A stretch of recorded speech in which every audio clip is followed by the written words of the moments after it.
Hello everyone, and welcome back to Monsters of the Mind. As always, I'm your host, Mr.G. So, Godzilla, right? Giant reptile, semi-aquatic, Texas City, pretty famous dude. But everything has an inspiration, and while the original Godzilla was a metaphor for nuclear bombs, it had another thing it was based on.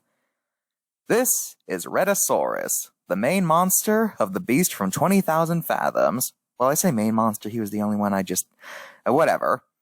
He's a fictional dinosaur said to be carnivorous, but as you can see, he doesn't really bear a resemblance to any known dinosaur. We don't know when he originally lived, but he's 200 feet long, so that's a thing. In the film, this guy is thawed out of the ice after nuclear testing in the Arctic Circle.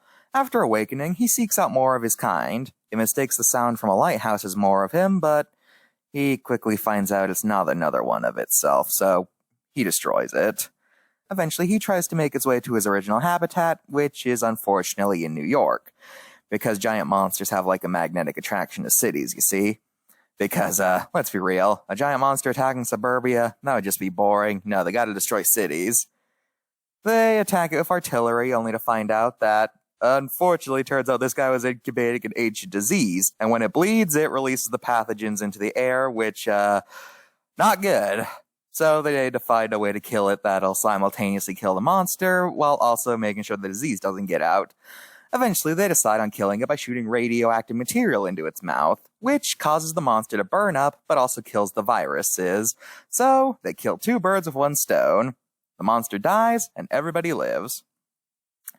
So yeah, pretty simple movie, and at first glance, it seems like a typical generic kaiju movie. Except this movie predates pretty much the entire kaiju genre.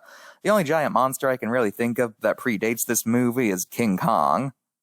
In fact, this film is often given credit of kickstarting the giant monster movie of the 50s, and rather notably, this film's success led to the creation of Godzilla. The early script of the original Godzilla even bore an uncanny resemblance to the film, so it had to be rewritten to not be seen as a ripoff. This movie was also a pretty good success. It made $5 million on a budget of $200,000, and it got pretty good reviews, especially for its special effects, which was one of the first projects by legendary stop-motion animator Ray Harryhausen, who provided the stop-motion for most of the monster movies made before CGI was a thing. Well, that's Rhedosaurus. Everybody, give respect to the original kaiju.